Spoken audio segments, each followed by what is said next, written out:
Okay? So if we know he's a leg rider, let's be ready.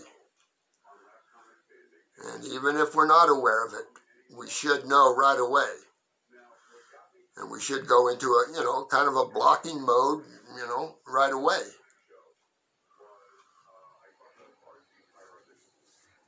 Okay? All right. Maybe later on we can evolve into other things, in fighting the legs. There's a couple other things that are, and then there's a couple other things that are just stupid. And we don't need that. We need to keep it simple for these kids. And that's the beauty of this business. There's a process to keeping the legs out, and it can be learned. And it's not that difficult. I tell them, you don't even have to learn it. You just imitate. Just imitate what I do. That's all, because I've already made all the mistakes. See, I've already cut away all the fat. See, the best thing you can do is listen to me, do exactly what I ask you to do. When it comes to wrestling, if you do what I ask you to do and things don't work out, we'll chat about it and we'll get to the bottom of it. Okay? So, again, a lot of times we make it way too hard. We probably make it too hard as coaches, and I know as a wrestler that you can make it too hard on yourself real quick.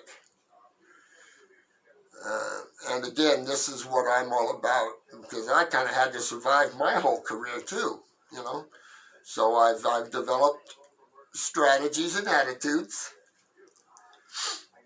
that are efficient, motion-wise, strength-wise, reaction-wise. So we should have no more problems with the legs. Again, never hold anything to you. Don't grab your own leg or grab his toe or grab his heel or whatever. No. You swish him. You swish both of you to your rear ends and keep your arms in. Keep him in. Slide down his body a little bit and get ready, because he'll panic. If you're sliding down like that, he'll panic. See? And a lot of times you just push the leg away. See, because like I said, you don't want him to be able to get his hips out. See, and like if you're holding your own foot or his foot, is all you're doing is stopping action. That's what you're doing. So don't worry about holding on to anything. You just slide your arms in underneath. Maybe you just need the one, and he'll panic. See, probably do just need the one. Okay, and obviously I would be up in a wrestling kind of a stance, but it's too much for this old man. So, and again, Cody, I think we'll drill it just by, okay,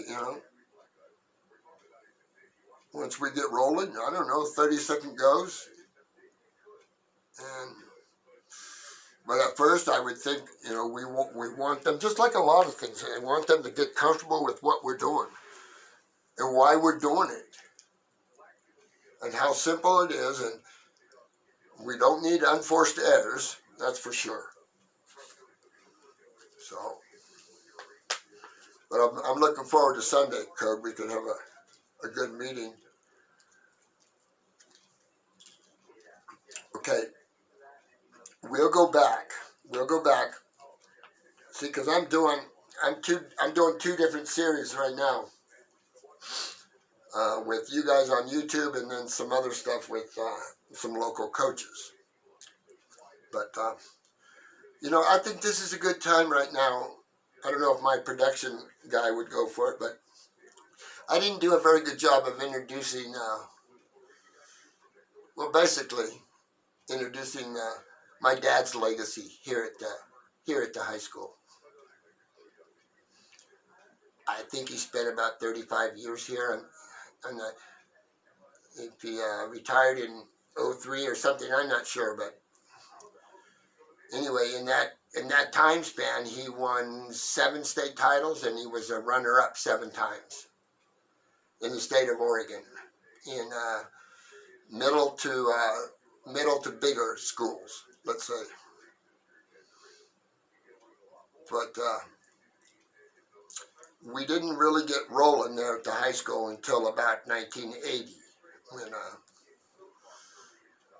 when my younger brothers, Mike and Tim Mondell, were going through there, and that was a tough team, a real tough team. And we all went to OSU, all 4 of us. We all wrestled under and studied under Dr. Thomas. In fact, Dr. Thomas was kind of like a grandfather for me. I remember being about 6 or 8 years old, and Coach Thomas was staying at the house for a while in LeGrand, Oregon. See, Pops came from Pennsylvania out to Oregon to play football, and did the Rose Bowl thing in 1957 for the Ducks. Lost a close one. Pops started student teaching, I think at South Eugene or North Eugene or something, and then I think his first job was in LeGrand, Oregon. He started the wrestling program in LeGrand, Oregon, also. Remember, I mentioned that he started the program at Phoenix in 1969, I think it was. So he basically started 2 programs. But to be honest with you, my dad was a heck of an offensive line coach in football. He was a better offensive line coach than he was wrestling coach. See. Anyway, around the 80s, I came back, and the OSU's influence, Dr. Thomas's influence over myself, and at that time, my 2 younger brothers. So information was flowing from Corvallis, from Dr. Thomas, made its way down the freeway and through the 4 Mondale boys. Dad got a pretty good schooling on what wrestling was. But the other thing is, when my father retired, he didn't retire. He got fired. The school district would love to pretend that he retired, but he didn't. That's neither here nor there, but so we were in LeGrand, Oregon. I was born in Eugene, Oregon.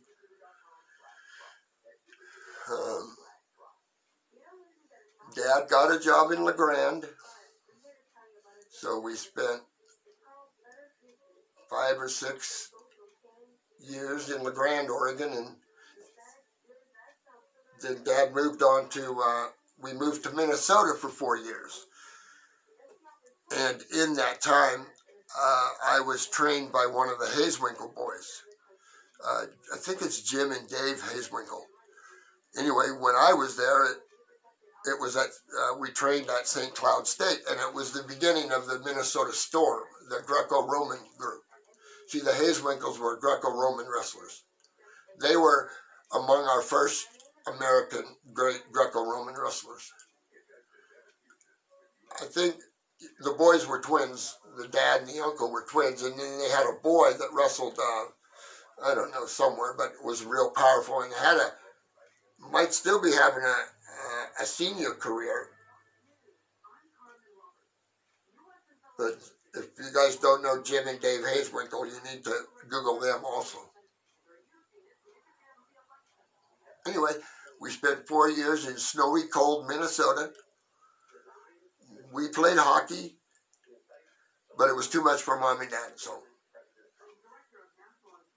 Dad calls in some markers, Dr. Thomas being probably the biggest marker, and we end up in Phoenix, Oregon in 1969. And again, Dad started the program here at Phoenix High School and coached for how many years, I don't know.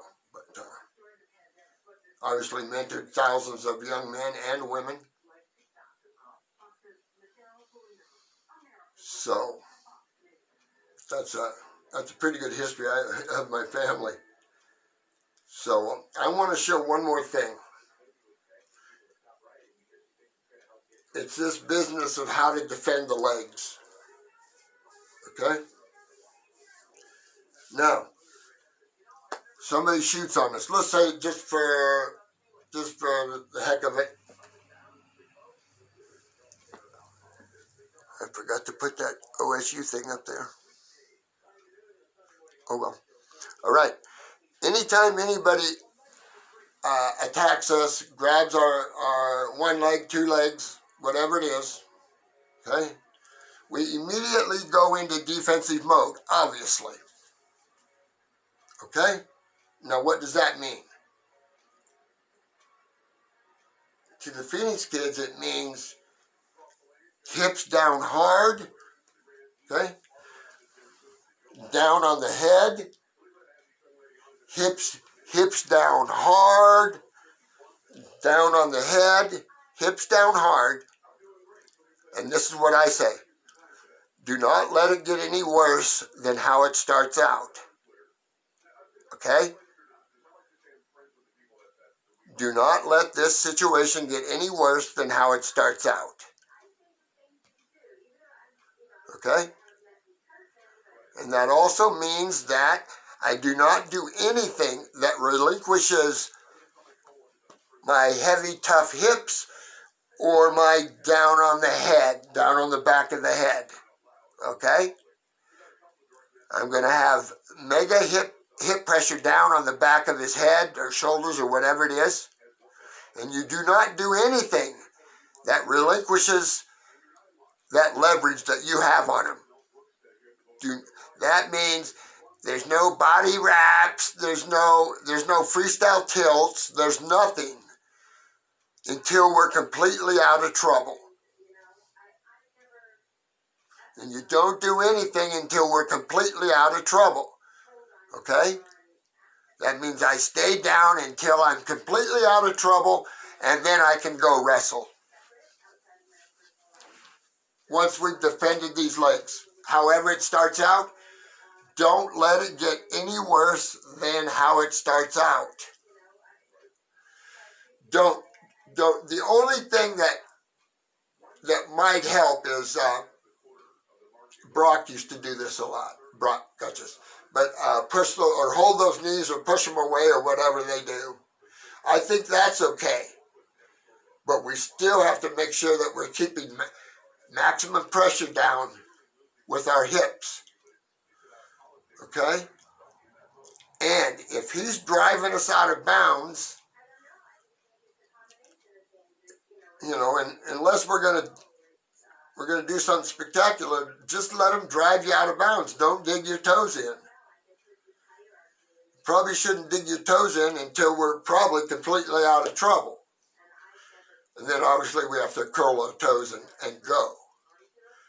But I don't want you to start offensively until defensively we're squared away. Okay? Again, you don't do body wraps. You don't reach and get an ankle. You don't do anything.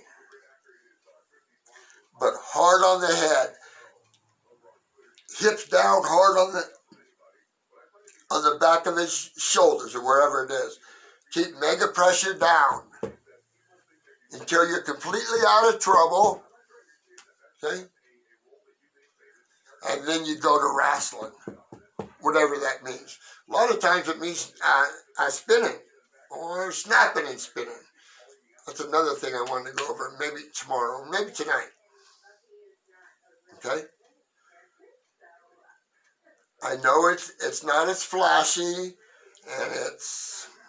but it's solid. It's solid. And if you beat a guy up like that a couple times, again, he'll have to make a business decision, and it'll probably be in your favor. So, do not do anything that will jeopardize the mega pressure down. Hips down hard, legs back. I think for the most part, shoestrings on the mat until we're ready.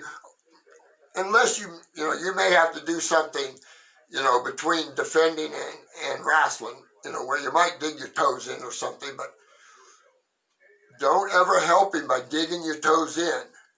See? Because the minute you dig your toes in, obviously the sliding stops. And there's a chance that, he may be able to gain more of an advantage, which is against the rules. That one rule, don't let it get any worse than how it starts out. And that's exactly what I mean. I don't think that I mean something else. I don't. I mean, down hard, legs back hard. Make him pay. Then when you get him all extended, his shoulders are all whacked out, then you score on him. Probably with a spin. And we'll talk about that business later. But, okay. We had a brief history of Pops, his legacy. Fighting the legs. Fighting the legs. We'll go over this stuff again. But keep in mind that I'm getting input every day from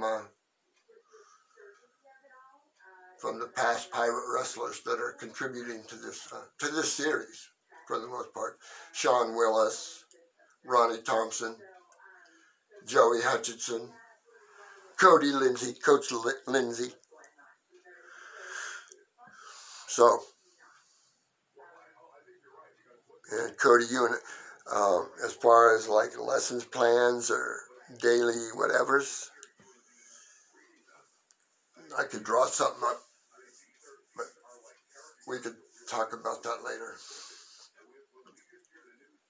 I want us to defend those legs old school style.